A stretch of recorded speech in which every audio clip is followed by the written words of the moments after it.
5, 4, 3, 2, 1.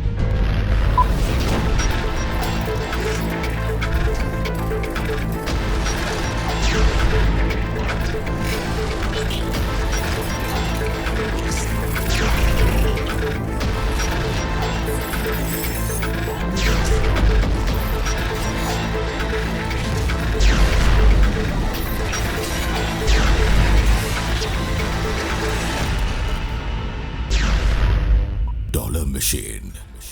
අපි මේ සන්ධ්‍යාවත් ඩොල මැසින් එක එකතු වෙනවා. අපි මේ පහුගිය වතාවල්වල අපේ ඩොල මැසින් සන්ධ්‍යාවන් කීපයක්ම වෙන් කරගත්තා. ඔබේ එදිනෙදා ව්‍යාපාර විවසායක කටයුතුවල දැනුම දියුණු කිරීම වෙනුවෙන් ඔබට අනිවාර්යෙන්ම මතක ඇති අපි කතා කරා විවිධ අවස්ථාවල කොහොමද මේ මූල්‍ය කියන එක හරියට හසුරෝගන්න කියන එක. මූල්‍ය කියන එක අපේ දෛනික ව්‍යාපාර කටයුතුවල හොඳ පුරුද්දක් හැටියට ගොඩනගාගත්තේ නැත්නම් මේක ඔබේ ව්‍යාපාරයට බොහොම අයහපත් විදිහට බලපාන ඉඩ තියෙනවා. ඒකයි අපි සුවිශේෂී විදිහට සුවිශේෂී වෙලාවන් වෙන් කරගෙන මේ විවසායක ගමන ඇතුළතදී හමු වෙන අර මූල්‍ය කියන කොටස ඒ කළමනාකරණය ඒක කරගන්නේ කොහොමද කියන එක ගැන අපි කිව්වේ. අනිවාර්යෙන්ම අපි මේ මූල්‍ය කියන කොටස අමතක කරන්නේ නැහැ. මොකද අපි දන්නවා ඒක ඔබට දැනුමක් හැටියට අපි දායාද කරන්න අවශ්‍යයි. මොකද එහෙම දැනුමක් ලබා දුන්නොත් තමයි ඒක හොඳ පුරුද්දක් බවට පත් වෙන්නේ. අනිවාර්යෙන්ම හොඳ මූල්‍ය පුරුදු කියලා කියන්නේ හොඳ ව්‍යවසායකයෙක් ගොඩනගන මගක්. ඔබට තිබෙන ව්‍යවසායක අදහස ඒ අදහස ක්‍රියාත්මක කිරීමට යාමේදී අනිවාර්යෙන්ම ඒ හොඳ පුරුදු ඇති කරගන්න ඕනේ.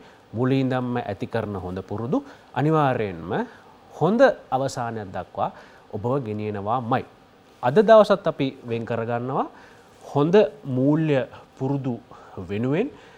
ඔබ අනිවාර්යෙන්ම දන්නවා මේ සඳහා ඔය අපි කියනවා මේ කෑෂ් ෆ්ලෝ මූල්‍ය කියන ඒවා ව්‍යාපාරයට එනවා ව්‍යාපාරයෙන් යනවා. ඒක හරි පොදු සංසිද්ධියක්.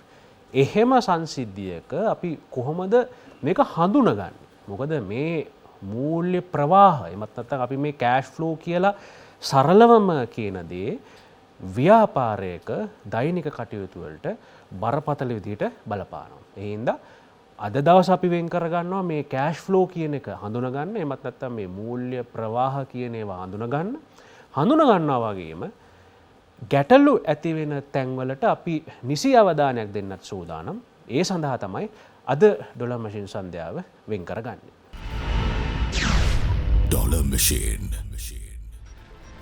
කිව්වත් වගේම මේ විෂය කෑෂ් ෆ්ලෝ මැනේජ්මන්ට් මූල්‍ය ප්‍රවාහ කළමනාකරණය මේ කළමනාකරණය කරගන්නේ කොහොමද කියන එක ගැන අද කතා කරන්න එකතු වෙන්නේ චාමින්ද කුමාරසිරි මහත්මයා. ආයුබෝවන්.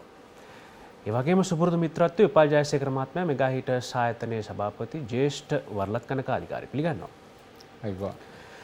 දැන් චාමින්ද කුමාරසිරි මහත්මයා ප්‍රවීණ ව්‍යාපාර උපදේශකයෙකු හැටියට ඒ වගේම මේ ප්‍රවීණ ගණකාධිකරණ වෘත්තිකයෙකු හැටියටත් මේවා ගැන අනන්තවත් උපදෙස් දීලා තියෙනවා. වැදගත්ම දේ අදහසක් තියෙන කෙනෙක්ට ව්‍යවසායයට පිවිසීමේදී සහ වැඩේ පටන්ගත්ත අලුත් කෙනෙක් ඉන්නවා නම් ඒ අයට කොහොමද මේ විෂය මේ කරුණු බලපාන්නේ? චාමින්ද කුමාරසිරි මහත්මයා කෑෂ් ෆ්ලෝ කියලා අපිට කියන්න ලේසි. මොකද අපිට කියන්න වෙන්නේ මුදල් ව්‍යාපාරයට එනවා ව්‍යාපාරයෙන් මුදල් යනවා. දැන් අපිට කොහොමද මේක හඳුන්වලා දෙන්න පුළුවන්? බොහොම හොඳ මාතෘකාවක් ශිනාල්. අද අපි කතා කරන්නේ අපි ව්‍යාපාර ගැන කතා කරනකොට අපි කවුරුත් කැමති ව්‍යාපාර දියුණු වෙනවට. එතකොට මේ දියුණු වෙනවා කියන එකේදී අපි ගොඩක් වෙලාවට බලන දේ තමයි අපේ টොප් ලයින් එක නැත්තම් සේල් එක වැඩි වෙනවා කියන එකෙන් අපි හිතනවා අපි ව්‍යාපාරي දියුණු වෙනවා කියලා. කලින් අවුරුද්දට වඩා මේ අවුරුද්දේ සේල් එක වැඩි නම් ප්‍රමාණාත්මකව විශාල වෙනවා නම් අපි දියුණු වෙනවා කියන තැනට යනවා. හැබැයි මෙතන අපි ගොඩක් වෙලාවට අමතක කරන දේ තමයි ව්‍යාපාරයේ ඒ টොප් ලයින් එක කියන එකෙන් කරන්නේ අපි යමක් නිෂ්පාදනය කරලා හරි මිලදී අරගෙන තව කෙනෙකුට දීලා අපි ඒකෙන් ඒ ගන්න ආදායම. ඒතර ඒ ආදායම ගන්න අපි වියදම් කරලා තියෙනවා. එතකොට මෙතෙන්දී මේ ආදායම කියන එක භාණ්ඩයක් විකුණු පළියට අපිට මුදලින් එන්නේ නැහැ හැම වෙලාවෙම. ඒතර සමහර වෙලාවට අපි විකුණන්නේ ණයට. ඒතර මාස 3කින් විතර සමහරලාට හම්බෙන්නේ ඒ මුදල. එතකොට මේ විකුණලා මුදල් අතට එන්න කාලයක් යනවා. හැබැයි ඔය යන කාලය ඇතුළත අපේ අතින් වියදම් වෙන කොටසක් තියෙන්න පුළුවන්. දැන් අපි මාස 3ක් ගිහිල්ලා කස්ටමර්ස්ලාගෙන් මුදල් ගත්තට අපි බඩු ගන්නකොට සමහර වෙලාවට අපි අත්පිට මුදලට බඩු ගන්න පුළුවන්. එහෙම නැත්නම් කිටි කාලයකට ණයකට ගන්න පුළුවන්. එතකොට අපි අර කස්ටමර්ගෙන් අපිට සල්ලි එන්නේ ඉස්සෙල්ලා අපේ අනිත් පැත්තෙන් වියදම් කොටස අපිට කරන්න වෙනවා. අපේ සේවකයන්ට පඩිනට ගෙවන්න වෙනවා, ලයිට් බිල් වතුර බිල් ගෙවන්න වෙනවා. ඒ වගේ අපි වියදම් තියෙනවා. එතකොට මෙන්න මේ දෙක අතර ඒ පරතරය. ඒ කියන්නේ අපි හිතමු රුපියල් 75කට දෙයක් අරගෙන රුපියල් 100ට විකුණනවා. 25ක ලාභයක් තියෙනවා පැහැදිලිව. හැබැයි මේ 25 ලාභෙ තිබ්බට ෂෙනාල් 100 හම්බෙන්නේ මාස 3කින්. 75 අද ගිහිල්ලා. එතකොට එතන මුදල් පැත්තෙන් ගත්තම අපිට තියෙනවා සුද්ධ වශයෙන් මුදල් එළියට ගිහිල්ලා. 120 එන්න කලින් නැත්නම් 100 එන්න කලින් 75 ගිහිල්ලා. මෙන්න මේ අතර ගැළපීම හරියට කරේ නැත්නම් ඒ කියන්නේ ප්‍රමාණාත්මකව විතරක් නෙමෙයි ටයිමින් කියන එක. කාලය අනුවත් මේක ගලපගත්තේ නැත්නම් අපිට එක තැනකදී මේ මුදල් පිළිබඳ හිරවීමක් වෙනවා. මම මේක බොහොම මේ සරලව පැහැදිලි කරේ මේක පොඩි ව්‍යාපාර වලට විතරක් නෙමෙයි ෂෙනාල් අපි ළඟට එන ඔය බිලියන පතියන් වුණත් ඒ බිලියන ගණනින් සේල් කරන ආයතන වලටත් වරදින තැනක් මේක. මොකද අපි එකපාරට හිතන්නේ සේල් එක එහෙම නැත්නම් ප්‍රොෆිට් එක. සේල් එක টොප් ලයින් එක, ප්‍රොෆිට් එක බොටම් ලයින් එක. මේ දෙකම බුක් එන්ට්‍රීස්. මේ පොත්වල දාන සටහන්. නමුත් ව්‍යාපාරයේ සැබෑ තත්ත්වය නැත්නම් ෆැක්චුවල් දේ තමයි මුදල් කියන එක. ඒතර පොත්වල කොච්චර ආදායම් තිබුණත්, කොච්චර ලාභ තිබුණත් ව්‍යාපාරයේ ඇතුලේ මුදල් සංසරණය වෙන එක කාර්යක්ෂම වෙන්නේ නැත්නම් එක තැනකදී මේ රෝල හිර වෙනවා. මේක හිර වෙන තැන සමහර වෙලාවට භයානක තැනක් වෙන්න පුළුවන්. මොකද මම ගොඩක් වෙලාවට දකින්නේ ගොඩක් දියුණු වෙන ව්‍යාපාරයක් එක තැනකින් උඩට ආවට පස්සේ එයාගේ සේල් එක වැඩි වෙලා ව්‍යාපාරي දියුණු වෙනකොට තමයි මේ ප්‍රශ්නේ ගොඩක් වෙන්නේ. මොකද එතකොට මෙයාගේ ඇක්ටිවිටි එක වැඩි, බැංකුව වලිනුත් ණය අරගෙන, ඕවර්ඩ්‍රාෆ්ට් අරගෙන, පුළුවන් තරම් මේ බඩු අරගෙන මේකට දාලා තල්ලු කරනවා සේල් එක. හැබැයි අර මේ ගැප් එක හරියට පාලනය කරගත්තේ නැති වුණාම එක තැනක් එනවා මේක අනිත් පැත්තට යනවා. දැන් මම දැකලා තියෙනවා ඉතා විශාල ව්‍යාපාර සමහරලාට අපි නොහිතන විදියට ව්‍යාපාර වැහිලා යන තත්ත්වෙටම වැටෙනවා මෙන්න මේ මුදල් හිරවීම නිසා. ඒක නිසා අද අපි කතා කරන මාතෘකාව ඉතාමත්ම වැදගත් හා සංවේදී මාතෘකාවක්. අපි ඉස්සරහට තව ගැඹුරට මේක කතා කරමු. මම මේ පැහැදිලි කරේ ආදායම කියන්නේ මුදල් නෙමෙයි. ලාභය කියන්නේ මුදල් නෙමෙයි. ඒ වගේම මුදල් විතරක් නෙමෙයි වැදගත් වෙන්නේ, මුදල් ප්‍රවාහයත් වැදගත්. සල්ලි එන යන එක. ඒ කියන්නේ amount එකයි timing එකයි දෙකම වැදගත්. ඒතකොට මේ ඔක්කොම අපි සමස්තයක් විදිහට කල්පනාකරණය කරන්න ඕනේ. මේ දිහා බලන්න ඕනේ ව්‍යාපාරයක් කල්පනාකරණය කරනකොට සහ ව්යාපාරයක් ආරම්භ කරන තැන ඉඳලම මේක ගැන අවධානයෙන් ඉන්න ඕනේ. උපල්ජයසේකර මහත්මයා දැන් අර කිව්වත් වගේ අපි ගැඹුරට යන්න ඕනේ. එතකොට අපිට ගන්න වෙනවා මොන තැන්වලදීද සාමාන්‍යයෙන් ව්‍යවසායකයෝ වරද්ද ගන්න තැන්. අපි ඒක මේ පොඩ්ඩක් පසකට තියමු.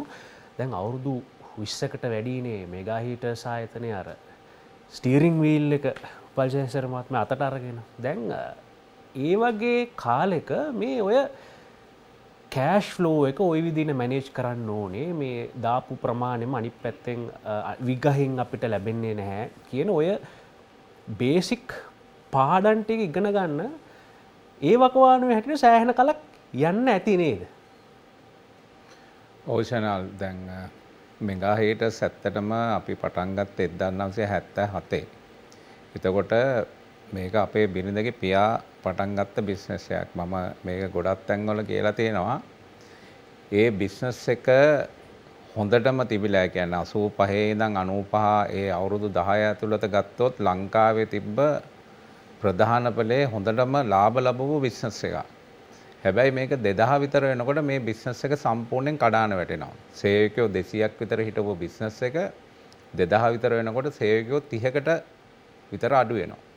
ඒ වගේම බැංකු වලින් සාමාන්‍යයෙන් 1985-86 පවුම් 25000ක විතර බැංකින් ෆැසිලිටි එකක් දීපු බැංකුවක් 2000 වර්ෂය වෙනකොට රුපියල් ලක්ෂ 5ක බැංකු ෆැසිලිටි එකක් නොදෙන තත්ත්වයට මේ ව්‍යාපාරය වැටිලා තිබ්බා. ඒකේ මම බලපුවාම ප්‍රධාන වරද්දගත්ත තැන තමයි අපේ ව්‍යාපාරයේ මේ මූල්‍ය පරිපාලනය කියන්නේ මූල්‍ය කළමනාකරණය. එතකොට මේක අන්තිම දුර්වල විදිහට තමයි මේ මූල්‍ය කළමනාකරණය කියන එක කරලා තියෙන්නේ. එතෙන්දී තමයි මේ ව්‍යාපාරයේ අර සේවකයෝ 200ක් හිටවු ව්‍යාපාරයේ සේවකයෝ 30ක් දක්වා අඩු වෙන්න තරමට ව්‍යාපාරයේ තිබ්බ සියලුම ඒ කියන්නේ සියලුම දේවල් කඩාන වැටිලා තියෙනවා. දැන් මම මේ ව්‍යාපාරයට එනකොට ඇත්තටම මේ ව්‍යාපාරේ පඩි ගෙවා ගන්න බෑ. එතකොට අපේ බිරිඳ කරන්නේ චෙක් පොතක් ගන්නවා. මේ චෙක් පොතෙන් චෙක් එකක් ලියනවා. අපි හිතමු දැන් අපි ඉන්නේ මේ ජූලි මාසේ නම් අගෝස්තු මාසෙට දාලා පෝස්ට් ඩේට් එකක් දාලා චෙක් එකක් ලියනවා ලක්ෂ 5ක.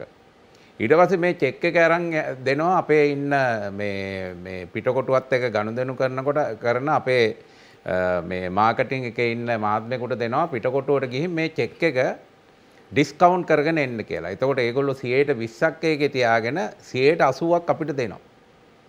ඊට පස්සේ යා ලාභෙකුත් තියාගෙන අර මාස 3 අන්තිමට අපි ආයෙ අර චෙක් එකට ගෙවන්න ඕන. ඉතින් ඕක මං හිතන්නේ දැනටත් කරන අය ඕන තරම් ඉන්නවා මේ චෙක් ඩිස්කවුන්ට් කියන එක. ඒක ඇවිල්ලා ඉන්ෆෝමල් තමන්ගේ ව්‍යාපාරයට මුදල් ගේන ක්‍රමයක්. හැබැයි ඒක ඇවිල්ලා අර අපි ගිනි පොලේ මුදලාලිගෙන් සල්ලි ගන්නවට වඩා දරුණු තත්ත්වයක්. මොකද අපි විශාල ඉන්ට්‍රස්ට් එකක් දීලා තමයි අර වගේ මුදල් ගන්නෙ. හැබැයි මේ මුදල් අරගෙන අපි කරන බිස්නස් එකත් එක්ක අපි බලන්න ඕන කොච්චර ලාභයක් තියනවද කියලා. දැන් මේ වගේ දේවල් මම දන්නවා කරනවා අපිට ඉස්සර තිබ්බා නුවර මාකට් එකේ තොග වෙළඳ කඩයක් තිබ්බා අපේ පවුලට. ඒකෙදි මම දැකලා තියෙනවා උදේට එනවා කට්ටිය ඇවිල්ලා රුපියල් 10ක් ගන්නවා. රුපියල් 10ට හවසට එනකොට 10%ක් දෙන්න ඕනේ. ඒ කියන්නේ දවසට 10%ක් මාසෙට ගත්තොත් 300න්නේ. හැබැයි ඒගොල්ලෝ කරන වෙළඳාම අනුව එයාට ඒක කරගන්න පුළුවන්. එතකොට උදේට ඇවිල්ලා අර පොලි මුදලාලිගෙන් රුපියල් 10ක් ඉල්ලපුවාම පොලි මුදලාලි අරයාගේ අතට දෙන්නේ 900යි. ඒ කියන්නේ එයා ලාභේ මේ ඉන්ට්‍රස්ට් එක අරන් ඉවර වෙලා තමයි දෙන්නේ. හැබැයි හවසට එයා රුපියල් 10ක් පොලි මුදලාලිට දෙන්න ඕන. ඒක එකතු කරන්න හවසට එනවා ඔක්කොගෙම. එතකොට එයාට ඒක ගත්තට කමන්නේ එයාට අර දවසේ ඇතුළත එයා කරන ව්‍යාපාරයේ අනුව එයාට ලාභයක් එනවා අර රුපියල් 100 ගෙවන්න පුළුවන් විදිහට. එයාත් තව සාමාන්‍ය රුපියල් 10 අරන් රුපියල් 900 අරන් එයා 1500ක විතර බිස්නස් එකක් ඒ දවස්වල කරනවා. මම මේ කියන්නේ අද ඊයේ නෙවෙයි මේ 1990 විතර කතන්දරයක් මම මේ කියන්නේ. ඒ කාලේ 10ක් ගත්තනම් එයාට 1500ක් 1300ක් හවස් වෙනකොට හොයාගන්න පුළුවන්. ඒ කියන්නේ එයා රුපියල් 300-400ක් හොයාගන්නවා.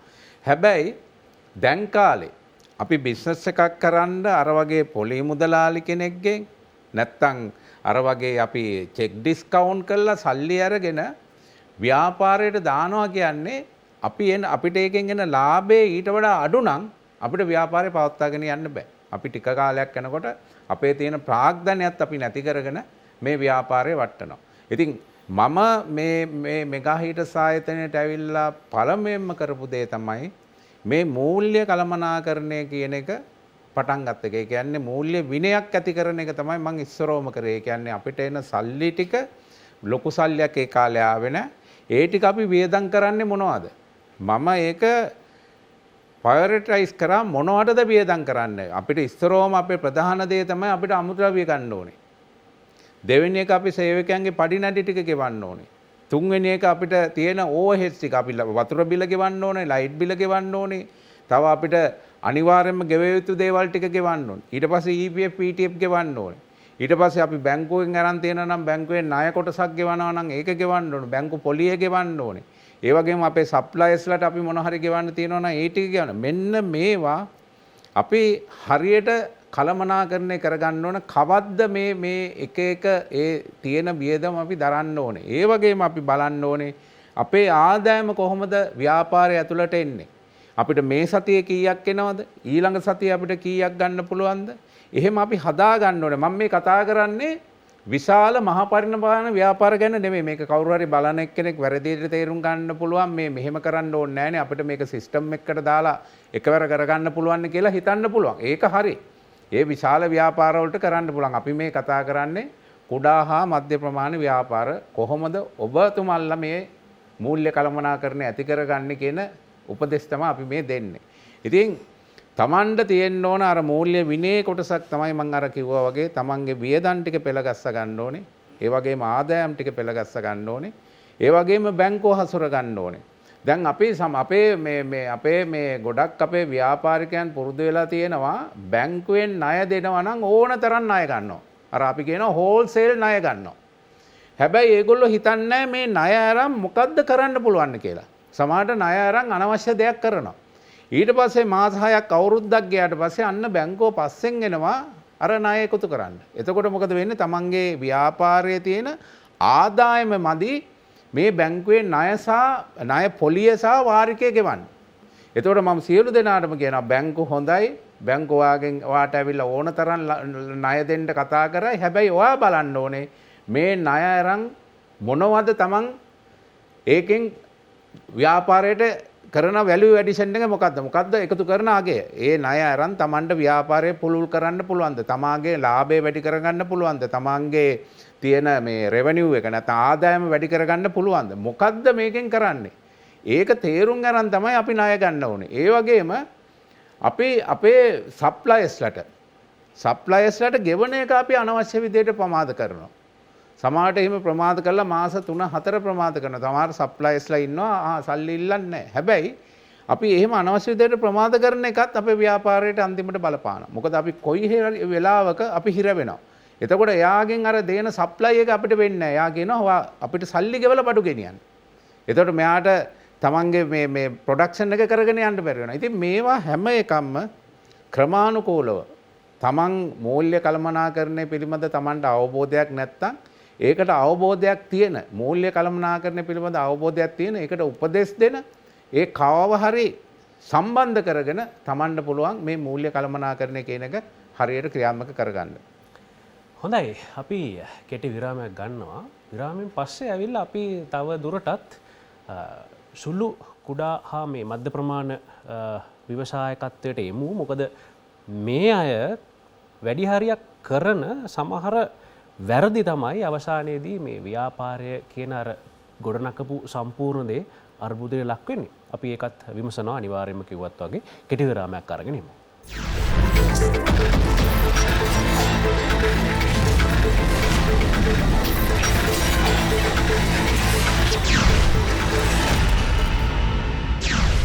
Dollar Machine. මෙගාහිටස් මහගෙදර ඔබගේ නිවසේ සහ වැඩබිමේ ආරක්ෂාව සහතික කරයි.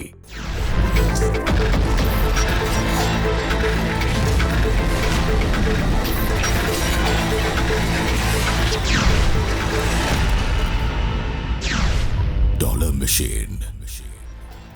විරාමයකට යන්න කලින් අපි කෑෂ් ෆ්ලෝ මැනේජ්මන්ට් මේ මූල්‍ය ප්‍රවාහ කළමනාකරණය කියන එක ගැන හඳුනගත්තා, කතා කරා.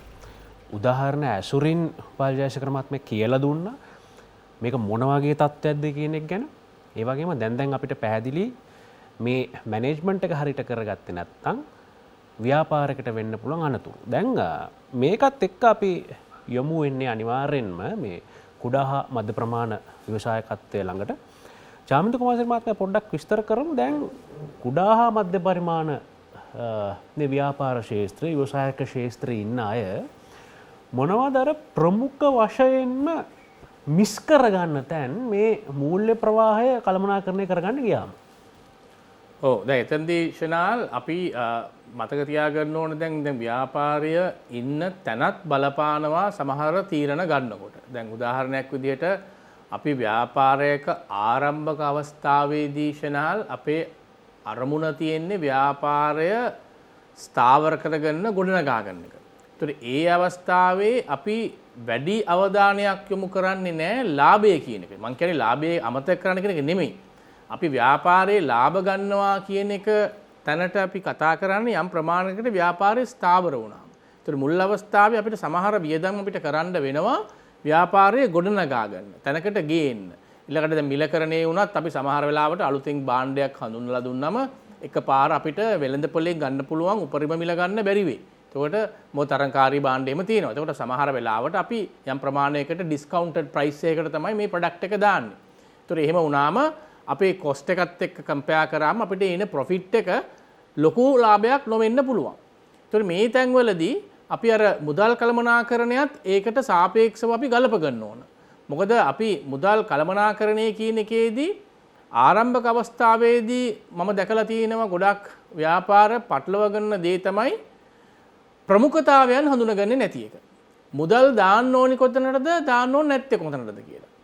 සමහර වෙලාවට කෙනෙක් කරන දෙයක් තමයි අතේ මුදලක් තියෙනවා නම් ඒ මුදල අපි හිතමු ලක්ෂ 5ක් තියෙනවා කියලා. මේ ලක්ෂ 5 තියෙනවා. ඒ ලක්ෂ 5න් ව්‍යාපාරේ පටන් ගන්න ගියාම කියනවා මට ණයක් ගන්න මුකුත් අවශ්‍ය වෙන්නේ නැහැ. මේ ලක්ෂ 5න් වැඩේ කරන්න පුළුවන් කියලා පටන් ගන්නවා. නමුත් ඒ ලක්ෂ 5 යොදවන්නේ අර ව්‍යාපාරයේ තියෙන මූලික දේවල් වලට. සමහරලාට ඒ ගොඩනැගිල්ල හදාගන්න, ඒකට අවශ්‍ය කරන ව්‍යාපාරයේ ඒ දැන්වීම් ඒ දේවල් කරගන්න, ඊට පස්සේ ගිහිල්ලා බඩු ගන්න හදනකොට බඩු ටික ගන්න සල්ලි නැහැ. එතකොට ඔන්න තව කෙනෙක්ගෙන් ඉල්ලගන්න ලෝන් ගන්න ඒවට යනවා. ඉතින් එතෙන්දී අපි තේරුම් ගන්න ඕන අපි මේ ආරම්භක අවස්ථාවේදීම හරියට තෝරගන්න ඕන අපි මේ මුදල් පාවිච්චි කරලා කරන්නේ මොනවද? ණය අරගෙන කරන්නේ මොනවද? සමහර දේවල් අපි පස්සට දාන්නේ කොතනද? අන්න ඒ දේවල් ටික පටලවා ගන්න හොඳ නැහැ. මොකද ව්‍යාපාරයක් කරනකොට ඕනම ව්‍යාපාරයක ශනාල් අපි මතක තියාගන්න ඕනේ ගොඩනැගිලි බෝඩ් ඒ අනිත් හැම දෙයකටම වඩා අවසානයේ ව්‍යාපාරය කියන එකේදී වැදගත් වෙන්නේ ඔයාගේ කෝපරේෂන් එක. කියන්නේ ප්‍රධාන මෙහෙයුම් ක්‍රියාවලිය. ඒ කියන්නේ භාණ්ඩ මිලදී ගැනීම හා විකිණීම නැත්නම් නිෂ්පාදනය හා විකිණීම. මෙන්න මේ ප්‍රධාන මෙහෙයුම් ක්‍රියාවලිය කර ගැනීමේදී තමයි අපිට මේක දුවන්න කෑෂ් ෆ්ලෝ එක තියෙන්න ඕන. ඒතර මේකට අවශ්‍ය කර අපි කියනවා මේක ලික්විඩ් නැත්නම් වර්කින් කැපිටල් කියන එක. මේ වර්කින් කැපිටල් කියන එක ඇතුලේ තමයි කෑෂ් තියෙන්නේ. මේක හරියට මැනේජ් කරන්න ඕන මුදල් ටික එතනට දාන්නේ නැතුව ඒ ටික අපි වෙන වෙන දේවල් වලට දැම්මම අර වර්කින් කැපිටල් එක අපිට රෝල් කරගෙන යන්න බැරි වෙනවා. ඉතින් ඒක නිසා ව්‍යාපාරයක් පටන් ගන්නකොට මේ ව්‍යාපාරය අපි හරියට හඳුනා ගන්න ඕන මොනවද අපිට වියදම් කරන්න තියෙන තැන්, මෙතන තියෙන ප්‍රාග්ධන වියදම් නැත්නම් කැපිටල් එක්ස්පෙන්ඩිචර් මොනවද, රිකරින් එක්ස්පෙන්ඩිචර් නැවත නැවත කරන්න වෙන එක්ස්පෙන්ඩිචර්ස් මොනවද. ඒතර මෙන්න මේ රිකරින් එක්ස්පෙන්ඩිචර් කියන කැලේට තමයි වර්කින් කැපිටල් එක සම්බන්ධ වෙන්නේ. කාරක ප්‍රාග්ධනික සම්බන්ධ වෙන්නේ. මෙන්න මේ දෙක හරියට ගලපගන්නේ නැති එක තමයි මම ගොඩක් වෙලාවට දැකලා තියෙන්නේ මේ අලුතෙන් පටන් ගන්න ව්‍යාපාර සහ මූලික අවස්ථාවේ තියෙන ව්‍යාපාර. ඊළඟට තව සංකල්පයක් තියෙනවා ශනාල්.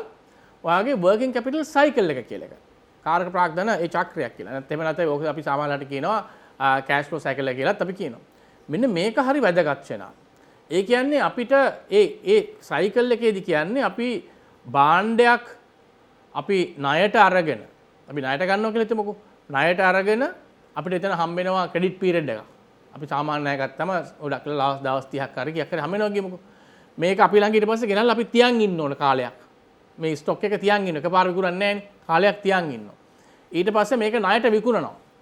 ණයට විකුණලා ඊට පස්සේ අපි මේක ඒ මුදල් ගන්න කාලයක් අපිට යනවා. ඉතින් ඒ සයිකල් එක ගත්තම ණයට අරගෙන බඩු ගෙනල්ලා ස්ටෝ කරලා තියලා ඒක ණයට විකුණලා ඊට පස්සේ තමයි ඒකේ මුදල් එන්නේ. එතකොට මේ කාල සීමාව ඇතුළත ඔයාගේ මුදල් හිර වෙලා තියෙනවා තැන් දෙකක. එකක් තමයි ඔයාගේ මුදල් හිරලා තියෙනවා තොගවල. ඊළඟට ඔයාගේ මුදල් හිර වෙලා තියෙනවා කස්ටමර්කින් අපහු ගන්නකම්. අනිත් පැත්තෙන් ඔයාලට වාසියක් ඇවිල්ලා තියෙනවා ණයට ගත්තොත් ඔයාට මුදල් නැතුව බඩු ගන්න හැකියාව ලබා දීලා තියෙනවා ඔයාගේ සප්ලයර්ස්ලා. එතකොට මෙන්න මේ තුන එකතු කරාම අපි කියනවා මේකට යන කාලේ ගත්තොත් අපි හිතමු අපේ මුදල් වල ණයට ගන්න අපිට දවස් 30ක කාලයක් එයා දෙනවා කියලා. ඊට පස්සේ අපේ තොග වශයෙන් මේක අපේ ළඟ දවස් 50ක් රැඳිලා තියෙනවා කියලා හිතමුකෝ. ඊළඟට මේක ණයට විකුණලා අපි හිතමු දවස් 60කින් තමයි සල්ලි ගන්න. එතකොට අර තොගවලයි ගනුදෙනු කරුවා අතරයි හිර වෙලා තියෙනවා තොගවල දවස් 50යි ගනුදෙනු කරුවා අතර දවස් 60යි 110ක්. අපිට මෙයාගෙන් හම්බ වෙනවා කියමුකෝ මාස 3ක් සප්ලයි එකකින්. එතකොට 30ක් 110න් 30ක් අඩු කරාම 80යි. එතකොට මෙන්න මේ 80 කියන එක දවස් 80 කියන එක තමයි අපේ කෑෂ් ෆ්ලෝ සයිකල් එක. එතකොට මගේ ව්‍යාපාරයේ මුදල් දවස් 80කට සැරයක් තමයි මේක මුදල් බවට පරිවර්තන වෙන්නේ. සාමාන්‍යයෙන් ගත්තම ඔය ටෙක්නිකල් ටර්ම් එක. රයිට්. එතකොට මෙන්න මේ සයිකල් එක වැදගත් වෙනවා. මොකද මේ සයිකල් එක අනුව තමයි අපි මුදල් හිරවීමක් වුණොත් අපි සමහරලාට බැංකු වලින් ණය ගන්නවා. මම මේ කියන එකේ තාක්ෂණික කාරණා හිතන්න මම කියන තර්ක තේරුම් ගන්න. අපි ගන්න OD එකක් ගන්නවා. නැත්නම් වර්කින් කැපිටල් ලෝන් එකක් ගන්නවා. සමහරු කියලා කියනවා මට මාස දෙකකට OD එකක් දෙන්න. නැත්නම් මාස දෙකකට වර්කින් කැපිටල් දෙන්න මාස දෙකෙන් ගෙවනවා. දැන් මාස දෙකෙන් ගෙවනවා කියලා අපි ගන්නවා. හැබැයි ඇත්තම කතාව මාස දෙකෙන් වලට ගෙවන්න බෑ. මොකද මාස දෙකකින් ගේනවා කියලා මේ ඔලුවට දාගත්තම මාස දෙකකට ණය දුන්නේ දවස් 8යිනේ. මට දවස් 8න් හම්බෙන්නේ. දවස් 8න් නෙමෙයි හම්බෙන්නේ. ඔයාගේ සමස්ත දැන් සයිකල් එක දවස් 80යි. එතකොට ගොඩක් වෙලාවට වෙන්නේ දවස් 60න් දෙන්නම් කියලා ණය අරගෙන දවස් 60 දී ඔයාට අතේ සල්ලි නැහැ. ඊට පස්සේ තව ආපහු ණය ගන්න වෙනවා. නැත්තම් හිර වෙනවා. මෙන්න මේ වරද්ද ගොඩක් ව්‍යාපාර කරනවා. ඒ කියන්නේ ඒගොල්ලෝ කාරක ප්‍රාග්ධන ණය ගන්නකොට නැත්තම් ඕවර්ඩ්‍රාෆ්ට් එකක් ගන්නකොට අර වර්කින් කැපිටල් සයිකල් එක හරියට හඳුනගන්නේ නැතුව ඒකේ ගණනය කිරීමක් කරන්නේ නැතුව තමයි ණය ගන්නේ. ඒක සාමාන්‍යයෙන් අපි වර්කින් කැපිටල් ලෝන් එකක් ගන්නවා නම් ඒ ගන්න ලෝන් එක අවම වශයෙන් අර වර්කින් කැපිටල් සයිකල් එකේ ප්‍රමාණයට හුයිට වඩා වැඩි දවස් ගානකට තමයි ගන්න ඕනේ. දැන් මේකේ මේ උදාහරණයට දවස් 80කට වැඩි ගානකට ගන්න ඕනේ අනිවාර්යයෙන්ම. නැත්තම් වාට ඒක ඉර වෙනවා. ඉතින් අපි ඊළඟට ව්‍යාපාරයක් පරිපාලනය කරද්දී බලන්න ඕන අපි කොහොමද මේ 80 කියන එක අඩු කරගන්නේ. ඒ අඩු කරගන්න ක්‍රමවේද තියෙනවා. ඒතර මෙන්න මේ ඒ කැපිටල් එක ඒ සයිකල් එක අඩු කරගන්න තරමට තමයි ඔය කෑෂ් ෆ්ලෝ එක ඉක්මනට මූව් වෙන්නේ. ඉතින් මම මේ කියපු සංකල්පේ සමහර අයට තාක්ෂණික කාරණාව තේරෙන්නේ නැති වෙන්න පුළුවන්. නමුත් මම මේ කියපු තර්කයේ තේරුම් ගන්න වර්කින් කැපිටල් සයිකල් එක කියලා එකක් තියෙනවා, කෑෂ් ෆ්ලෝ සයිකල් එක කියලා එකක් තියෙනවා. මේක හරියට තේරුම් අරගෙන ඒක කාර්යක්ෂම භාවිතා කිරීම තුළ තමයි ව්‍යාපාරයේ මුදල් සංසරණය අපි කාර්යක්ෂම කරගන්න පුළුවන්. පල්ජාසකර මහත්මයා දැන් මේ කතන්දර ටික අහපුවම තේරෙන්නේ ICU එකේ ඉන්න ලෙඩෙක්ක බලන දොස්තර කෙනෙක්ට තියෙන වගකීම තියෙනවා සුළු හා මධ්‍ය ප්‍රමාණ ව්‍යවසායකයෙක්ට. මොකද ඒක සැරින් සැරේ පීරියෝඩිකලි බල චෙක් කර තමයි ඩිසිෂන්ස් ටික ගන්න වෙන්නේ. දැන් මෙහෙම තත්ත්වයක් තියෙද්දි අලුතෙන් ව්‍යවසායකයෙක් වෙන්න හිතන් ඉන්න කෙනෙක්ට සහ අලුතෙන් වැඩ පටන් ගන්න කෙනෙක්ට කොහොමද මේ තමන්ගේ මේ තියෙන පීරියඩ්ස් මේ කාලරාම මේ සංසරණය වෙන දේවල් හරියට රිවිව් කරගන්නේ. ඔව් දැන් ඕක අර චමින්ද මහත්තයා කිව්වා වගේ කොටස් දෙකක් නේ. අපි ව්‍යාපාරයක් අලුතින්ම පටන් ගන්න එක්කෙනෙක් මේක දිහා බලන්න ඕනේ එක විදියකට. ව්‍යාපාරය කරගෙන යන එක්කෙනෙක් බලන්න ඕනේ තව විදියකට. මොකද ව්‍යාපාරයක් පටන් ගන්න පුද්ගලයෙක් ව්‍යාපාරය පටන් ගන්න ඉස්සෙල්ලා අමාරුවේ වැටලා වැඩක් නැහැනේ. එහෙනම් එයාට තියෙන්න ඕනේ එයා කරන්න යන ව්‍යාපාරය මොකද්ද? එයාට මේ ව්‍යාපාරය කොච්චර කාලයක් යනකොට එයාට මේක ප්‍රොෆිට් ලැබෙන, ඒ කියන්නේ ලාභදායක ව්‍යාපාරයක් කරන්න පුළුවන්ද? ඒ කාලය ඇතුළත Tamanda මේ ව්‍යාපාරය රැඳිලා ඉන්න පුළුවන්. ඒ කියන්නේ අපි අර සිංහලෙන් කියන හුස්ම ගන්න පුළුවන් පරිසරයක තමන්ගේ කෑෂ් ෆ්ලෝ එක තියෙනවද? අපි උදාහරණයක් කිව්වොත් අපි හිතනවා අපි අද ව්‍යාපාරයක් පටන් ගන්නවා. ඒ ව්‍යාපාරයේ තියෙන පසුබිම අනුව ඒ භාණ්ඩයේ හෝ සේවාවේ තියෙන මේ පසුබිම අනුව ඒ වගේම අපි හිතමු මාකට් එකේ තියෙන කන්ඩිෂන් අනුව මේ ව්‍යාපාරය මෙයාට ප්‍රොෆිට් කරන්න අපි හිතමු මාස 8ක් යනවා. හැබැයි මාස 8 ඇතුළත එයාට මාසයකට සාමාන්‍යයෙන් අපි හිතමු ලක්ෂ 5ක ඕවර්හෙඩ් එකක් තියෙනවා. එහෙනම් මාස 8ක් කියන්නේ එයාට ලක්ෂ 40ක ඕවර්හෙඩ් එකක් එයාට තියෙනවා ප්‍රොෆිට් කරන්න ඉස්සෙල්ලා. එහෙනම් මොකද වෙන්න ඕනේ? මෙයාට අඩුම මෙයා ලක්ෂ 40ක 50ක කෑෂ් ෆ්ලෝ එකක් තියාන තමයි එයා ව්‍යාපාරේ පටන් ගන්න ඕනන්නේ. මට මෙන්න මේකේ ලාභ හම්බෙන්නේ මාස 8කට පස්සේ. හැබැයි ඒක හරියටම 8න් හම්බෙන්න නොවෙන්නත් පුළුවන්. නමුත් 8ට ඉස්සෙල්ලා හම්බෙන්නත් පුළුවන්. ඒක තමන් කොහොමද මේ ව්‍යාපාරයට සම්බන්ධ වෙලා ව්‍යාපාරය කරන්නේ? තමන් ව්‍යාපාරය ඇතුලේ කොහොමද මේ ගනුදෙනුව කරන්න කියන එක උඩ තමයි ඒක තීරණය. ඒක තීරණය වෙන්නේ හුදෙක්ම තමන් කොච්චර මේ ව්‍යාපාරයට කැප වෙනවද, මොන වගේ තීරණ ගන්නවද කියන එක උඩ තමයි ඒක තියෙන්නේ. එතකොට අන්නේ කාලේ යාට රැක ගන්න පුළුවන් නම් එයාට ඉස්සරහට යන්න පුළුවන්. ඉතින් ඕක අනිත් එක චමින්ද මහත්තයා එක්ස්ප්ලেইন කරා වගේ ව්‍යාපාරයක් පවත්වාගෙන යන පුද්ගලයෙකුට අවුරුදු 3-4ක් කරගෙන යන එක්කෙනෙකුගේ කෑෂ් ෆ්ලෝ එක අරකට වඩා වෙනස්. එයාට සමහරට තියෙන බාහිර බලපෑම් උඩ නැත්තම් මාකට් එකේ තියෙන ප්‍රශ්න වල අපි දැන් උදාහරණයක් ගමු. කොවිඩ් වසංගතය ආවා. කොවිඩ් වසංගතය කියන්නේ එයාට බාහිරින් ආපු බලපෑමක්. එතකොට අර චමින්ද මහත්තයා කිව්වා අර චක්‍රය අවුට් යන්න පුළුවන්. අපි හිතමු දවස් 80 චක්‍රයේම හිටිය එක්කෙනෙක් කියලා. එයාට 80 නෙවෙයි දැන් මේක 120කට ගිහින්. දැන් එයාට සම්පූර්ණයෙන්ම අවුලක් වෙන්න පුළුවන්. හැබැයි ওই කොවිඩ් කාලය ඇතුලේ ওই 80 තිබ්බ එක 20ට බස්සගත් අයත් හිටියා. ඒ කියන්නේ සමහරව ක්‍රෙඩිට් එකට විකුණුව අය කිව්වා නෑ අපි ක්‍රෙඩිට් එකට විකුණන්නේ නෑ කෑෂ් වලට විතරයි විකුණන්නේ. එතකොට ඔය මේ කොවිඩ් කාලේ මම දන්න ව්‍යාපාරිකයෝ ඉන්නවා තමන්ගේ කෑෂ් ෆ්ලෝ එක ඒ කියන්නේ අර මේ අපි කියන මුදල් මේ ටික කලින් එකතු කරගත්ත අය ඉන්නවා. ඒ අනුව තමන්ගේ ව්‍යාපාරය වෙනම තැනකට ගෙනිච්ච අපේ කට්ටිය ඉන්නවා. නමුත් ගොඩක් අය කරගත්තේ අර වැරදි පැත්තට. තමන්ට අර මේ සයිකල් එක වැඩි වුණා. ඒ වගේම තමයි අර මම කිව්වා වගේ අලුතින් ව්‍යාපාරයක් පටන්ගෙන එයාට අර මාස 8ක් කොරොත්තු දෙනවා වගේ ව්‍යාපාරයක් පවත්වාගෙන යන පුද්ගලයෙකුටත් පුළුවන් වෙන්න ඕන තමන් ළඟ තියෙන කෑෂ් ටිකෙන් මාස 5ක් 6ක් තමන්ගේ OS ටික ගෙවාගෙන තමන්ට මේ ව්‍යාපාරය රැක ගන්න පුළුවන්ද කියන එක. දැන් ඔතන අපි කලින් අර කතා කරා ව්‍යාපාරයක් කරනකොට මමම කිව්වා ව්‍යාපාරයක් කරනකොට අපි ලාභය විතරක්ම උපයලා මදි.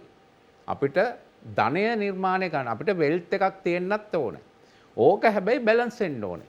අපි දැන් උදාහරණයකට ගමු කාට හරි ඕන තරම් ඇසෙට්ස් තියෙනවා. වත්කම් තියෙනවා. හැබැයි මේ වත්කම් මෙයාට මුදල් කරන්න බෑ ඉක්මනට. පහුගිය කාලේ ඔය කොවිඩ් කාලේ මුදල් නැතුව වැහුණු ව්‍යාපාර තියෙනවා. හැබැයි වත්කම් තිබ්බා යාට. මේ වත්කම් මුදල් කරගන්න බෑ. අපි හිතමු එයා අරන් දාලා තියෙනවා ඉඩම් 5ක්. නැත්තම් බිල්ඩින් අරන් දාලා තියෙනවා. මෙයාට ඒක ඉමීඩියට්ලි විකුණලා අර මාස 4-5 ඇතුළත අර එක්ස්ටර්නල් එන ඉම්පැක්ට් එකට ඔරොත්තු දෙන විදිහට එයාට ඒක කළමනාකරණය කරගන්න බෑ. මොකද කවුරු හරි හදිස්සියේ ඉඩමක් ගන්න එන එක්කෙනෙක් නැහැ. එතකොට මොකද වෙන්නේ? අර යාගේ අර ව්‍යාපාරය කරගෙන. ඒක තමයි අර හැම වෙලේම කියන්නේ අපි මේකට අර කරන්ට් රේෂෝ කියලා මේ තියෙනවා. ඒ කියන්නේ අපි හැම වෙලේම අපේ ජංගම වත්කම් ජංගම වගකීම් ගත්තම ජංගම වත්කම් දෙගුණයක් තියෙන්න ඕනේ ජංගම වගකීම් වලට වඩා.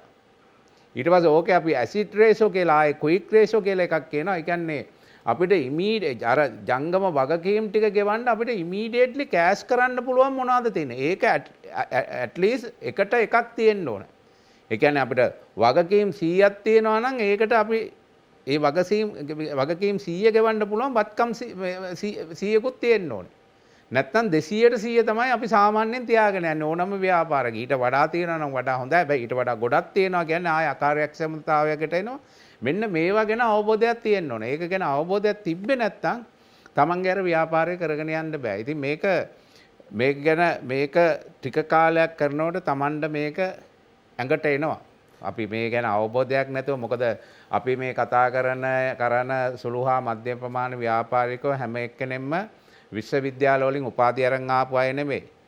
මූල්‍ය කළමනාකරණය ගැන ඉගෙන ගත්ත අය නෙමෙයි. ඉතින් ඒගොල්ලෝ දැනුම ලබා ගන්නේ ප්‍රායෝගිකව තමන් කරන කියන දේවල් වලින්. පොඩි පැහැදිලි කරගැනීමක්. දැන් මේ ඔය කියනකොට තේරෙන දේ තමයි අර අපි මේක ඩේලි බලනවා වීක්ලි බලනවා මේක එහෙම ෆොලෝ අප් කරනවා කියලා අදහසක් එහෙම බලවන නෑ නේ. ඒක කොයි මොහොතෙත් ඒක ඇත්තනම තියෙන්න ඕනේ මේ channel නෑ කියන්න බෑ. තමන් ව්‍යාපාරයේ එන පළපුරුද්ද තමන්ට එන දැනුම ඒවත් එක්ක තමයි මේක ඉස්සරහට යන්නේ. එතකොට අපි දැන් උදාහරණයක් ගන්නකො අපි ළමෙක් හදනවා. අපි පොඩි ළමෙක් පොඩි කාලේ එයාව හොඳට බලා ගන්න එපේ. අපි එහෙම බලාන ඇවිල්ලා එක වෙලාවකට අපේ අම්මා අපිව අතාරිනවනේ. ඊට පස්සේ අම්මා අර හැමදේම බලන්නේ නෑනේ. දැන් අපි ඉස්සර ඉස්කෝලේ යනකොට පොඩි කාලේ නම් එයා අපිව ලෑස්ති කරලා ඔක්කොම කරලා ඉස්කෝලේ යන්න බෑග් එකත් කරට දාලා නෙවන්නේ. හැබැයි අපි A level කරනකොට විතර බෑග් එක කරට දාන්න එන්නේ නෑනේ අම්මා. අපිව ටික ටික රිලීස් කරලා තියෙනවා. අපි යුනිවර්සිටි එකට යනකොට පුතා යනවද කියලා විතරයි අහන්නේ. ඊට පස්සේ වැඩට යනකොට සමහරවිට ඒක අහන්නෙත් නෑ. ඒතකොට අම්මට විශ්වාසය තියෙනවා මෙයා දැන් මේ දේ කරනවා කියලා. අර ව්‍යාපාරිකත් එහෙමයි. ව්‍යාපාරය අපි දියුණු කරගෙන අපි එක ලෙවල් එකකට ආවට පස්සේ අපිට තේරෙනවා රයිට් මේ ව්‍යාපාරේ යනවා මේ ව්‍යාපාරේ ඉන්න මේ කළමනාකරුවෝ මෙන්න මේ දේ හරියට කරනවා. ඒගොල්ලොන්ගේ වගකීම් සහ යුතුයකම් ටික කරනවා කියන තැනකට අපි එනවා. එතකන් අපිට මේක සමහරට ඩේලි නෙමෙයි මේක පැයෙන් පැයට බලන්න වෙන අවස්ථා තියෙනවා. හොඳයි. මේ අදහස පජාසකර මහත්මයා කියපු අදහසම හරි ඉන්ට්‍රස්ටිං. මොකද මේක ඇඟේ කොටසක් වගේ දුවන එකක් මේ කෑෂ් ෆ්ලෝ මැනේජ්මන්ට් කියන එක. ඒ වගේම හරි ක්‍රිටිකල්. ඒක තමයි අපි මේ වටේ කතා කරලා දැනගත්. අපි තව වටයකට යනවා. ඊට කලින් කෙටි විරාමයක් ගන්නවා.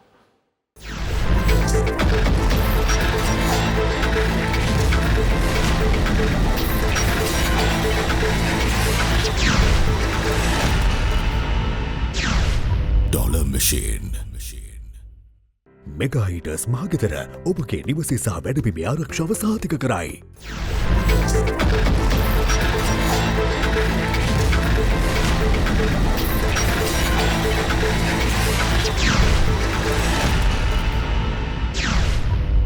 machine. කෑෂ් ෆ්ලෝ මැනේජ්මන්ට් මූල්‍ය ප්‍රවාහය කළමනාකරණය කරගන්නවා කියන එක සෑහෙන වැදගත් වැඩක්. මොකද මේ වැදගත් වැඩේ දැන් හරියට කරගන්නවා කියලා කියන්නේ අනාගතයේදී ඔබ රැඳෙන තැන ගැන ඔබටම ඉමෑජිනේෂනයක් හදාගන්න පුළුවන්. මොකද ඒ තත්ත්වය ඒ තරමටම ලොකුයි. හැබැයි මේක සමහර විට පැයෙන් පැය වෙන්නත් පුළුවන්, දෛනික වෙන්නත් පුළුවන්, සතිපතා වෙන්නත් පුළුවන්. මේක පස්සෙන් ඉන්න ඕනේ. මේකේ තියෙන සූත්‍ර ගොඩාක් සංකීර්ණ නැහැ. බොහොම සුළු දේවල් ටිකක් තියෙන්නේ. වෙන්කොට තේරුම් ගත්තම මේ දේ හරි ලේසි. මේ දෙපළ කිව්වේ ඒක ගැන. දැන් ඔය ඔක්කොම කෑෂ් ෆ්ලෝ අස්සේ චාමින්ද කුමාරසිරි මහත්මයා හැමෝම බලනවානේ මේ මම ඉන්වෙස්ට්මන්ට් එකකුත් කරගන්න ඕනේ මගේ මේ ව්‍යාපාරයෙන්. දැන් මම ප්‍රොෆිට් එකක් දැන් කවුරු ඉගෙන ගත්තා නම් කවුරුයි දැන් දන්නවා සියල්ල ප්‍රොෆිට් නෙවෙයි. නමුත් මට ව්‍යාපාරේ වෙනුවෙනුත් මම මේ මගේ දේවල් ටික ආයෝජනය කරගන්න ඕනේ. දැන් මේ කෑෂ් ෆ්ලෝ වල මේ සයිකල් එක දිහා බලපුවාම ඒකටත් ඉඩක් හදාගන්නවා කියන්නේ සෑහෙන අමාරුයි වගේ එකක් පේනවා. ඇත්තට මොකද ඇත්ත තත්ත්වය මේකේ? නෑ ඒක මෙහෙමයි ෂනල්. දැන් එතන අපි හරියට අපි හදාගන්න ඕනේ අපි කෑෂ් ෆ්ලෝ මැනේජ්මන්ට් ටෙම්ප්ලේට්ස්. ඒ කියන්නේ දැන් සරලව ගත්තොත් අපි එක පැත්තකින් අපේ මුදල් වලට වෙන්නේ මොකක්ද? ඒ කියන්නේ ඉන්ෆ්ලෝ අවුට්ෆ්ලෝ කෑෂ් එන එක යන එක අපි සටහන් කරනවා. අපි දැන් සාමාන්‍යයෙන් සේල් එක සටහන් කරගන්නවා, වියදම් සටහන් කරගන්නවා. නමුත් කෑෂ් පැත්තෙන් අපි වෙන සටහන් කර ගැනීමක් සමහරු කරන්නේ නැහැ. ඒතර අපි වෙනම හදන්න ඕනේ කෑෂ් ෆ්ලෝ එක. දැන් සාමාන්‍යයෙන් අපි accounting වල කියනවා මූල්‍ය ප්‍රකාශන කියන එක ඇතුලේ තියෙනවා ප්‍රධාන මූල්‍ය ප්‍රකාශන තුනක්.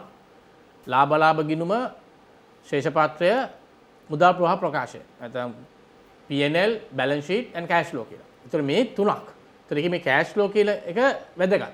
මොකද ඒකේ තමයි අපිට මුදල් වලට මොකද්ද වෙන්නේ කියන එක පේන්නන්නේ. ඒතර ව්‍යාපාරයක් කරගෙන යද්දී වුණත් අපි ළඟ අදහසක් තියෙන්න ඕන කොහෙන්ද අපිට මුදල් එන්නේ, කොහෙටද අපේ මුදල් යන්නේ කියන එක. ඒතර ඒක අපි දෙආකාරව හදන්න ඕන. එකක් තමයි පහුගිය කාලේ, දැන් පහුගිය මාසේ නම් ඒ මාසේ නැත්තම් සතියේ අපේ ව්‍යාපාරවල තියෙන මූල්‍ය තත්ත්වයේ ඒ ටයිඩ්නස් එක නැත්තම් ඒ තදබදභාවය, අර්බුද තත්ත්වය අනුව අපි ඒ කෑෂ් මැනේජ්මන්ට් එක කොයිතරම් අපි තීව්‍ර කරන්න ඕනද කියන එක තීරණය කරන්න. මේක මාසෙට සැරයක් බැලුවම ඇතිද, සතියට සැරයක් බලනවද, දවස ගානේ බලනවද, එහෙම එන තැන් තියෙනවා. ඒතර මෙතෙන්දී පහුගිය කාලේ මොකද වුනේ? දැන් අපි ගත්තොත් මාසිකව ගත්තොත් ගිය මාසේ කෑෂ් ආවේ කොහෙන්ද, කෑෂ් ගියේ කොහෙටද? ඊළඟට අපි හදන්න ඕනේ කෑෂ් ෆ්ලෝ ෆෝකාස්ට් එකක්. දැන් අපි මේ දන්න තොරතුරුත් එක්ක අපිට සාමාන්‍යයෙන් මුදල් එළියට යන තැන් අපි දන්නවා. පඩිනඩි ගෙවන්න තියෙනවා, ලයිට් බිල් වතුර බිල් ගෙවන්න තියෙනවා, රෙන්ට් එක ගෙවන්න තියෙනවා. ඒක අපි දන්නවා. ඊළඟට අපේ මුදල් එන්නේ කොහෙන්ද? දැන් අපි කස්ටමර්ස්ලාට දීලා තියෙනවා නම් ණයට ඒ ණය ලැබෙන කාල සීමාවල අපි දන්නවා. අපිට අය වෙන්න තියෙන අනිත් දේවල් අපි දන්නවා. එතකොට යන්නේ කොහෙටද, එන්නේ කොහෙටද කියලා ෆෝකාස්ට් එකක්. ඒතර ඊළඟ සතියේ නැත්තම් මාසේ අපිට මුදල් එන්න තියෙනව මොනවද, යන්න තියෙනව මොනවද? අර පහුගිය මාසෙට අමතරව තව අලුත් දේවල් අපිට අඳුන ගන්න පුළුවන් ඒවා තියෙන්න පුළුවන් මේ මාසෙට දාලා. එතකොට මේ දන්න දේවල් මත සහ යම් උපකල්පන මත අපි ඊළඟ මාසේ අපි කෑෂ් ෆ්ලෝ එක හදා ගන්නවා. එතකොට මෙන්න මේක කරාම ෂනල් ඔයාලට යම් කිසි ප්‍රමාණයකට පැහැදිලිතාවයක් තියෙනවා ඔයාගේ මුදල් වල තත්ත්වය. ඔයාට මුදල් එන්නේ කොපමණද? ඔයාට ව්‍යාපාරයට අවශ්‍ය වෙන මුදල් කොච්චරද කියලා. ඒකෙන් ඔයාට හොයාගන්න පුළුවන් ඔයාගේ අතිරික්තය එන තැන්. මුදල් අතිරික්තයක් කියන්නේ කොතනද කියලා. අන්නේ අතිරික්තය අපිට පුළුවන් කාර්යක්ෂමව පාවිච්චි කරන්න වෙනතනක ආයෝජනය කරන්න. ඒතකොට අපි සාමාන්‍යයෙන් අපි ව්‍යාපාරවල භාවිතා කරන සංකල්පය තියෙනවා ෆ්‍රී කෑෂ් ෆ්ලෝ කියලා එකක්. මේ ෆ්‍රී කෑෂ් ෆ්ලෝ කියලා කියන්නේ අපේ සාමාන්‍ය කමිටඩ් එක්ස්පෙන්සස්. ඒ කියන්නේ අපේ ව්‍යාපාරයේ අපි විසින් කළ යුතු කියලා හඳුනා ගන්නා වියදම් ටික අයින් කරාට පස්සේ අපිට ඉතුරු වෙනවා ෆ්‍රී කෑෂ්. මම මේ තාක්ෂණික කාරණා බොහොම සරල කරලා කියන්නේ. මේක සාමාන්‍යයෙන් විශාල ව්‍යාපාර එහෙම නැත්නම් මූල්‍ය කල්පනාකරණය කියන සංකල්පය ඇතුලේ ෆ්‍රී කෑෂ් ෆ්ලෝ කියන එක තව ටිකක් ටෙක්නිකල් පැති තියෙනවා. නමුත් මේ අහන් ඉන්නයට තේරෙන භාෂාවෙන් කියන්නේ අපේ ව්‍යාපාරයේ අත්‍යවශ්‍ය දේවල් වෙනුවෙන් යන්න තියෙන මුදල් ටික අයින් කරාම අපිට ඉතුරු වෙන ෆ්‍රී කෑෂ් ෆ්ලෝ. ඒ කියන්නේ ඒක අපිට අපේ අභිමතයේ පරිදි අපිට තීරණය කරන්න පුළුවන් මොකද කරන්න කියලා. මෙන්න මේක අපි කාර්යක්ෂමව පාවිච්චි කරන එක තුලින් අපිට පුළුවන් ව්‍යාපාරයට ආදායමක් ගන්න. ඒක මොකද අපි ගොඩක් වෙලාවට ව්‍යාපාරයක් කල්පනා කරන එකට අපි හිතන්නේ ව්යාපාරයේ ප්‍රධාන මෙහෙයුම් කාරණේ. අපි නිෂ්පාදනය නැත්තම් ගැනුම් ඊට පස්සේ විකුණුම්. හැබැයි අපි හරියට අපේ මුදල් කළමනාකරණය කරනවා නම් සමහර කාලවල ව්‍යාපාරිකයෝ කියනවා අපේ සල්ලි ප්‍රශ්නයක් නැහැ, සල්ලි තියෙනවා, නමුත් අපේ මේ ලාභය ටිකක් අඩු වෙන්නේ මේ මාසේ. ඉතින් ලාභය අඩු වුණාට ඒ ලාභය අඩු වෙච්ච කොටස අපිට අනෙකුත් ක්‍රමවලින් ඒ කියන්නේ අපේ තියෙන මුදල් අපි කාර්යක්ෂම විදිහට ආයෝජනය කරලා ඒක හරියට පරිපාලනය කරලා අර මෙහෙයුම් ක්‍රියාවලට අමතරව අපිට ආදායමක් ගන්න පුළුවන්. සමහර තැන්වල අපි හරියට කල්පනා කරොත් දැන් උදාහරණයක් විදිහට මම සරල දෙයක් කියන්නම්කෝ. අපේ සල්ලි ටික සමහරවල්ලාට තියෙන කරන්ට් account එකේ. සමහරවල්ලාට සේවිංස් account එකක. එතකොට මේ තියෙන එකේ අපි හරියට හඳුනගත්තොත් නෑ මගේ මේ තියෙන මුදල් වලින් මට ෆ්‍රී කෑෂ් ෆ්ලෝ ලක්ෂ 5ක් විතර දැන් හැදෙනවා. මේ ලක්ෂ 5 මට තව මාස 3ක් විතර යනකම් මේ ලක්ෂ 5ක අතිරික්තයක් මට තියාගෙන යන්න පුළුවන්. ඒතකොට ලක්ෂ 5ක අතිරික්තයක් මාස 3ක් වෙනකම් මට අවශ්‍ය නැත්තම් මට පුළුවන් මේ මාස 3ට ෆික්ස් ඩිපොසිට් එකක් දාන්න. ඒතකොට මාස 3ක ෆික්ස් ඩිපොසිට් එකකට මේ මුදල දැම්මම හම්බෙන ආදායම අර කරන්ට් account එකේ හරි සේවිංස් account එකේ තියෙනට වඩා වැඩි. ඉතින් මේ සරල දෙයක් මම මේ කිව්වේ. එහෙම නැත්නම් ඒක අපිට තවත් වෙන මොකක් හරි ආයෝජනයකට යොදවන්න පුළුවන් තාවකාලිකව අපිට දෙන්න තැනක් තියෙනවා. තුමා ඉතාම වැදගත් කොටසක්කේ කිව්වේ මේ මොකද අපිට සාමාන්‍ය ඉන්වෙස්ට්මන්ට් කියනකොට පේන්නේ නැති කොටසක් තුමා හොඳට විස්තර කරා. දැන් අනිත් පැත්තෙන් දැන් මම ව්‍යාපාරයක් කරනවා නම් එක්ක මට ණයට ගන්න වෙනවා. මත් නැත්තම් තව කෙනෙක් මගේ බඩු ණයට අරන් යනවා. දැන් කොහෙට ගියත් මම මේ දෙපැත්තකටම මේ ණය කියන කොටසට හිර වෙලා ඉන්නවා. දැන් මේක කොහොමද හරියටම බලලා අපිට වාසි විදියට මැනේජ් කරන්න වෙන්නේ? ඔව් සෙනල් මෙතෙන්දී මේක අහගෙන ඉන්න අපේ බලන්න ඉන්න අපේ නරඹන්නන්න කියන්න ඕනේ ව්‍යාපාරයක් කරනකොට ඕගොල්ලෝ දැකලා ඇති සමහරට මම මේ කියන දේ මේ නරඹන අයත් කරනවා ඇති. අපි අර කියන්නේ මුළු රට වටේම ණය වෙලා ඉන්නවා කියලා. ව්‍යාපාර කරනකොට එහෙම කරන්න හොඳ නැහැ. සමහරට සප්ලයර්ස්ලා ඔක්කොටමත් ණයයි. ඒ අතරේ රජයෙන් අපි රාජ්‍ය ආයතන වලටත් ණයයි. සමහරට ටැක්ස් ගෙවලා නැහැ. EPF PTF ගෙවලා නැහැ. තව අපේ මොන හරි ලයිසන් ගන්න තියෙනවා නම් ඒවට ගෙවලා නැහැ. මේ ට්‍රේඩ්ස් මේ නගර සභාවට ගෙවන්න ඕන ඒවා ගෙවලා නැහැ. ඒ අතරේ අර තමන් ඉන්න ඔක්කොම සප්ලයර්ස්ලටත් ණයයි. අඩුම සේවකයටත් ණයයි. සමහරට සේවකයාගේ පඩි ගෙවලත් නැහැ මාසෙකමාරක් විතර. ඉතින් මෙහෙම කරලා බිස්නස් කරන අය ඉන්නවා. හැබැයි මම මේගොල්ලොන්ට එක දෙයක් කියන්න ඕනේ ඔබතුමාලා අර හතර වටේ ණය වෙලා තියෙන එක ඒ ණය එක තැනකට යොමු කරන්න පුළුවන් නම් විශේෂයෙන්ම බැංකු පද්ධතියට අපි දැන් උදාහරණයක් ගමු අපිට බැංකුවෙන් දෙනවා ෂෝට් ටර්ම් ලෝන් කියලා. ඒ කියන්නේ කෙටි කාලීන අපේ මේ මොනවාද වර්කින් කැපිටල් වලට පාවිච්චි කරන්න අපිට ලෝන් ගන්න පුළුවන්. එතකොට බැංකුවෙන් දැනටමත් ෆැසිලිටි එකක් තියෙනවා නම් ඒ ෆැසිලිටි එක දීලා තියෙන්නේ තමන්ගේ තියෙන මොකක් හරි වත්කමක් තියාගෙන ඒක මෝගේජ් කරලා තමයි අපිට දීලා තියෙන්නේ. එතකොට අපිට අන්න ඒ ෆැසිලිටි එක යූස් කරන්න පුළුවන්. අපි හිතමු අපි මේ මිලියන 20ක් වටින ඉඩමක් දීලා තියෙනවා. සමහරවිට අපි මිලියන 5ක බැංකු ෆැසිලිටි එකක් කරන් තියෙනවා. නමුත් අපිට මිලියන 15ක් යනකම් යන්න පුළුවන්. එහෙම ගිහින් අර තමන්ගේ සප්ලයර්ස්ලට පරක්කු කරන එක නතර කරලා සප්ලයර්ට කියන්න පුළුවන්. අපි හිතමු රුපියල් ලක්ෂ 5ක බඩු ගන්නවා නම් මොකක් කවුරු හරි සප්ලයර් කෙනෙක්ගෙන් අපිට එයාට කියන්න පුළුවන් මම ඔයාලට කෑෂ් දෙන්නම් මට දෙන්න 10% ඩිස්කවුන්ට් එකක්. ඒතර රුපියල් 50000ක ඩිස්කවුන්ට් එකක් හම්බ වෙනවනේ. එයාට ගෙවන්න ඕනේ 450000යි. එයාට ඒ වෙලෙම පුළුවන් බැංකුවට කතා කරලා මට මෙන්න මේ ආහවල් මේ සප්ලයර්ට ගෙවන්න ඕනේ 450000ක් මට පේ ඕඩර් එකක් දෙන්න 450000ක් අපි හිතමු X and Y කියන කම්පැනියට ගෙවන්න. ඒකම එයාට කියන්න පුළුවන් මට මේක වෙනුවෙන් දවස් 60ක හෝ දවස් 90ක හෝ දවස් 120ක ලෝන් එකක් දාන් කරන්න කියලා. එතකොට බැංකුවෙන් මට හම්බ වෙනවා දවස් එක්ක මාස 2ක මාස 3ක මාස 4ක බැංකුවත් එක්ක ඔබ තියෙන තියෙන ගනුදෙනුවේ ස්වභාවය අනුව බැංකුවෙන් මාස 5ක් මාස 6ක් යනකම් ලෝන් එකක් ගන්න පුළුවන්. ඒ ලෝන් එක අරන් අපි සප්ලයර්ට ගෙවනවා. එතකොට මොකද වෙන්නේ ෂනල් අපි 10% අරගෙන අපි බැංකුවට ගෙවන්නේ ඒකෙන් 2% විතර.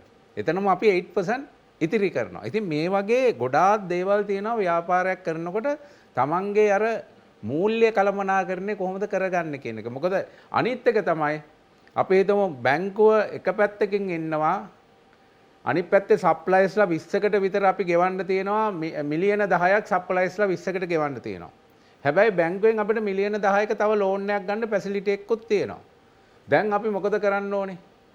අපි අර සප්ලයර්ස්ලා 20ටම බැංකුවෙන් ලෝන් එකක් කරන් ඒ සප්ලයර්ස්ලාගේ ප්‍රශ්න ටික විසඳලා දැම්මනම් අපිට විසඳන්න තියෙන ණයකරුවෙක් හැටියට ඉන්න එක නයිනේ. ඒ බැංකුව විතරයි. නමුත් අපිට දැන් 20 දෙනෙක් අප දිහා බලාගෙන ඉන්නවා අපි ණය වෙලා. එතකොට පාර යන්නත් බෑ. සමහරට මම මේ ප්‍රායෝගික දේවල් කියන්නේ ගිහින් කොහේ හරි හෝටලයක කන්න බොන්න බෑ. අර ණයකරුවෙකුත් ඇවිල්ලා හිටියනම් ওই මනුස්සයා ඔය ඇවිල්ලා කන්නේ බොන්නේ මට තාම මාස 3කින් මගේ සප්ලයි එකට ගෙවලා නැහැ කියලා එයාට කියන්න පුළුවන්. සමහරට රුපියල් 25000ක් ගෙවන්න තියෙන්නේ. සමහරට රුපියල් 10000ක් ගෙවන්න තියෙන්නේ. ඒ 10000 වුණත් ඒ සප්ලයියට අයිතියක් තියෙනවා මේ මනුස්සයා මගේ ණයකාරයෙක් කියලා කියන්න. සමහරට හොඳ BMW එක ගිහින් බහින්න පුළුවන්. නමුත් කියන්න පුළුවන් ඔය මනුස්සයා ඔය ඇවිල්ලා ඉන්නේ මට රුපියල් 10000ක් ගෙවන්න තියෙනවා දැන් මාස 3කින් ගෙවලා නැහැ කියලා. හැබැයි මූල්‍ය කල්පනාකරණය දන්න පුද්ගලයෙකුට පුළුවන් හරි. ඔන්න ඔබතුමාගේ රුපියල් 10000 මං මේ කෑෂ් ගෙවලා ඒ 10000 බැංකුවට ණය වෙන්න පුළුවන්. එතකොට බැංකුකරුවා කොයි වෙලේවත් කියන්නේ නැහනේ අර කන්න යන තැනක අර මනුස්සයා බැංකුවට ණය වෙලා තියෙන්නේ කියලා. බැංකුකරුවා කියන්නේ අර අපේ කස්ටමර් කෙනෙක් ඉන්නේ අපේ හොඳ කස්ටමර් කෙනෙක් ඉන්නේ. එයා අපිත් එක්ක හොඳට ගනුදෙනු කරනවා. අන්න Tamanne නම්බුවක් හම් වෙනවා. අර 20 දෙනෙකුට ණය වෙලා ඉන්නකොට නම්බුවක් නෙවෙයි තියෙන්නේ අවනම්බුවක් තියෙන්නේ. ඉතින් මෙන්න මේවා අපි ව්‍යාපාරිකයෝ හැටියට ව්‍යවසායකයෝ හැටියට හිතන්න ඕන දේවල්. ඉතින් මේවා හිතලා කොහොමද Tamanට හම්බ වෙන මුදල් ටික කළමනාකරණය කරගන්නේ? ඒ වගේම Tamanට ගෙවන්න තියෙන මුදල් කොහොමද කළමනාකරණය කරලා ගෙවන්නේ? එන්න තියෙන මුදල් ටික කොහොමද කළමනාකරණය කරලා Taman ළඟට ගෙන්නගන්නේ? මෙන්න මේක ගැන අවබෝධයක් තියෙන්න ඕනේ. මම චූටි තව දෙයක් කියලා නතර කරන්නම් සෙනාල්. දැන් මේ මූල්‍ය කළමනාකරණය කියන එක තව පොඩ්ඩක් ඇඟට වදින්න නම් අපි හිතමු අපේ ශරීරේ. අපේ ශරීරයේ අපි මේ කන බොන එක තමයි අපිට තියෙන ආදායම. අපේ ඇඟ ඇතුළට දාන අපි කන බොන විටමින් මේ ටික තමයි අපේ ආදායම. ඊට පස්සේ අපි එනර්ජි යූස් කරනවා. ඒක තමයි අපේ තියෙන වියදම. අපි එනර්ජි යූස් කරනවා. හැබැයි එනර්ජි යූස් කරන්න නම් අපි කන්න එපා. ආදායමෙන් වියදම් කරනවා වගේ තමයි එනර්ජි යූස් කරනවා කියන්නේ අපේ වියදම. හැබැයි අපේ ඉතිරිය මොකද්ද? අපේ තියෙන බ්ලඩ්, අපේ ලේ ටික ඉතිරි. එතකොට අපිට ලේ නැතුව ජීවත් වෙන්න පුළුවන්ද? බ්ලඩ් නැතුව ජීවත් වෙන්න බෑනේ. ඒ වගේ තමයි ව්‍යාපාරයක මුදල් නැතුව ව්‍යාපාරය පවතින්නේ නැහැ. ව්‍යාපාරයක් පවතින්න නම් මුදල් ඕන. ඒක නිසා හැම වෙලේම හිතන්න තමන්ගේ ඇඟේ තියෙන බ්ලඩ් ටික වගේ තමයි මේ තමන් ව්‍යාපාරයේ තමන් මුදල් ටික කොහොමද පරිහරණය කරන්න කියන එක. ඉතින් මේවා ගැන අවබෝධයෙන් කටයුතු කරොත් ඇත්තටම ව්‍යාපාරයක් කාලයක් කරගෙන යන්න පුළුවන්. ඒ වගේම දියුණු වෙන්න පුළුවන්. අර අනවශ්‍ය දේවල් වලට අපි හැමදාම කතා කරන අනවශ්‍ය ඉන්වෙස්ට්මන්ට් වලට අනවශ්‍ය තමන්ගේ යාළුවෝ ඇවිල්ලා නෑදෑයෝ ඇවිල්ලා නැත්නම් පිටාය ඇවිල්ලා කියන හැම දෙයකටම ගිහින් සල්ලි ඉන්වෙස්ට් කරන්න යන්න එපා. තමන් කරන ප්‍රධාන ව්‍යාපාරයට සැලකිල්ල දක්කලා මූලිකත්වය දක්කලා තමන්ගේ කෝ බිස්නස් එක කරන ගමන් වෙන ඒවට ගියාට කමක් නැහැ. මේක තමයි මූල්‍ය ප්‍රවාහ කළමනාකරණය කියන එකේ වැදගත්කම. පාර්ශව ගොඩක් ඉන්නවා මේක තනියෙන් කරන දෙයක් නෙවෙයි. ඒ හින්දා අතිශය වැදගත් කාර්යයක්. සමහර විට මොහොතෙන් මොහොත මොනිටර් කරනවා වගේම සමහර දේවල් ටිකක් කාලයක් තියලා ගැප් එකක් තියලා මොනිටර් කරන්න වෙන වෙලාවලුත් තියෙනවා. අවසානයක් හැටියට කිව්වොත් ව්‍යාපාරය වැඩි දියුණු වුණාට පස්සේ මේ ගැන තියෙන පීඩනය ගොඩක් අඩුයි. ඒකත් එක්ක තමයි අද වැඩසටහන නිමා කරන්නේ. ස්තුතිවන්ත වෙනවා iMed ආයතනයේ සභාපති ජ්‍යෙෂ්ඨ වරලත් කනකාධිකාරී සහ ප්‍රවීණ ව්‍යාපාර උපදේශක චාමින්ද කුමාරසිරි මහත්මයාට ඔබේ දැනුම සහ අත්දැකීම සෑහෙන ඉවහල් වුණා වැඩසටහනේ සාර්ථකත්වයට. ඒ වගේම උපල් ජයසිරි මහත්මයා සුපුරුදු මිත්‍රත්වයේ මෙගා හීටර්ස් ආයතන සභාපති ජ්‍යෙෂ්ඨ වරලත් කනකාධිකාරී. බොහොම ස්තුතියි. අපි ලබන සතියේ අනිවාර්යයෙන්ම මුණ ගැහෙනවා. ඊට කලින් ඩොලර් මැෂින් එකේ YouTube නාලිකාව subscribe කරලා තියාගන්න. ඒකේ වැඩසටහන් නරඹන්න අනිවාර්යයෙන්ම ඒකේ දැනුම ඔබ ලබා ගන්න. ඒ අන්න එක්කත් බෙදා ගන්න. ඒක තමයි අපේ උමනාව සහ ප්‍රාර්ථනය. ලබන සතියේත් හමු වෙනවා. ඒ තවත් අලුත් ව්‍යවසායකත්වයක් සහ අලුත් ව්‍යවසායක ශාස්ත්‍රයක් ගැන ඔබට සමීප කිරීමේ අරමුණ. සුබ රාත්‍රියක්.